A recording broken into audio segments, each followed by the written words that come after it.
स्वागत आहे नंदादीप लाईफस्टाईलमध्ये। माझ्या मुलाचा पेपर होता 21 जूनला नीटचा। तर पुन्हा एकदा संभाजीनगरलाच नंबर लागला होता, तर इथे आंबेडकर कॉलेजला नंबर लागलेला आहे। हा व्लॉग आहे 21 जूनचा, पण काही कारणास्तव मी आत्ता अपलोड करत आहे।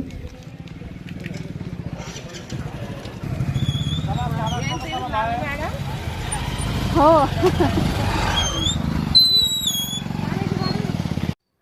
मागच्या वेळेस 3 मेला नीटचा पेपर होता आणि तेव्हा ज्या सेंटरला नंबर लागला होता संघर्षचा, त्याच सेंटरला या ताई पण होत्या। त्यामुळे आल्याबरोबर त्यांनी मला ओळखलं आणि माझ्याशी बोलल्या। तर त्यांच्या मुलीचा पण खूप छान पेपर गेला होता, त्या मला सांगत होत्या। आणि माझ्या मुलाचा पण खूप छान पेपर गेला होता मागचा। नीटचा पेपर फुटला म्हणून परत मुलांना पेपर द्यावा लागत आहे आणि हे काही सोपं नाही, खूप टेन्शन आलेलं आहे मुलांना। आता टोल कधी वाजल तोपर्यंत आपण बाहेर बसायचं, तोपर्यंत आपण फिरून येऊ।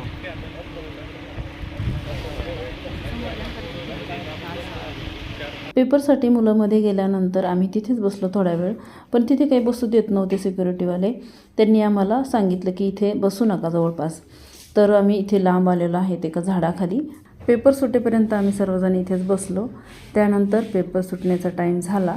दिवसभर एवढं कडकडीत ऊन होतं आणि सायंकाळच्या वेळेला आभाळ भरून आलं। पेपर सुटण्याचा टाईम झाला म्हणून आम्ही हळूहळू निघालो। तर मित्रांनो, आता चाललो आम्ही, पेपर सुटायचा टाईम झालेला आहे।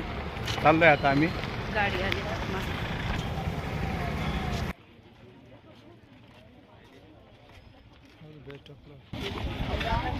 और भाई कैसे पेपर का बढ़िया। पेपर सुटला आणि त्यानंतर आम्ही निघालो घराकडे जाण्यासाठी। हे सेंटर आईच्या घरापासून बरंच लांब आहे आणि आम्ही घरून लवकर निघालेलो होतो। 11चा रिपोर्टिंग टाईम होता म्हणून सकाळपासून आम्ही घराच्या बाहेर होतो आणि घरी जाण्यासाठी सायंकाळ झाली। घरी आल्यानंतर आम्ही फ्रेश झालो, तोपर्यंत माझी बहीण आलेली होती।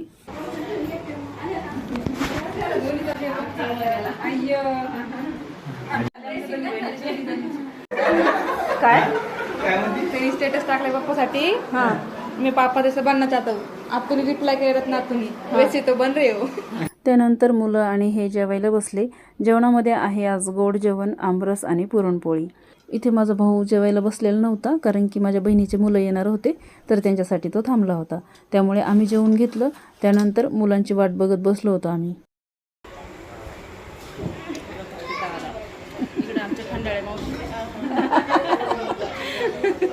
खंडाळे मावशी आणि इकडे माझी आई। या मावशी बस।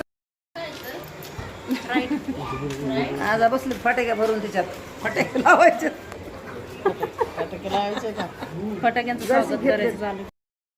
हा माझ्या बहिणीचा मुलगा आहे। हा डॉक्टर झालाय। आम्ही ज्या दिवशी आलो संभाजीनगरला त्या दिवशी त्याला डिग्री भेटली, तर त्या कार्यक्रमाला सर्वजण गेले होते, पण आम्ही नव्हतो गेलो कारण की आम्हाला उशीर झाला होता। मागच्या ब्लॉगमध्ये मी दाखवलेलं आहे, ते डिग्री वगैरे भेटली त्या कार्यक्रमाला सर्वजण गेले होते।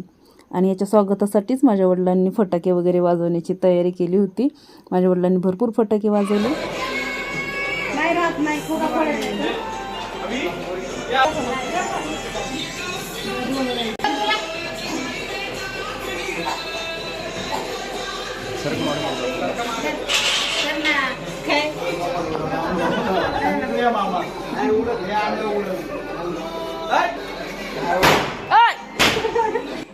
त्यांच्या घरी गेली नाही, जाऊ दे नाही गेली।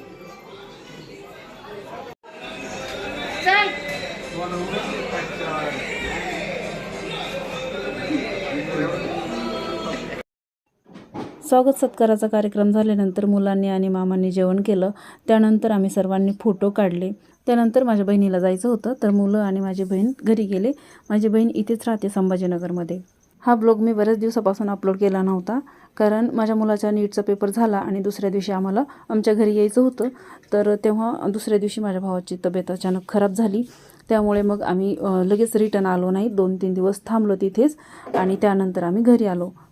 आता सध्या माझ्या भावाची तब्येत बरी आहे, त्यामुळे हे ब्लॉग मी एडिट करून अपलोड केले।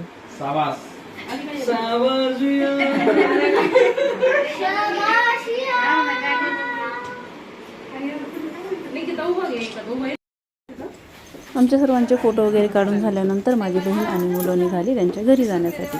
तर आजच्या ब्लॉगमध्ये इतकंच. ब्लॉग आवडला असेल तर लाईक करा आणि चॅनलला सबस्क्राईब करा. पुन्हा भेटूया अशाच एका नवीन ब्लॉगसोबत नंदादीप लाईफस्टाईलमध्ये. तोपर्यंत बाय बाय.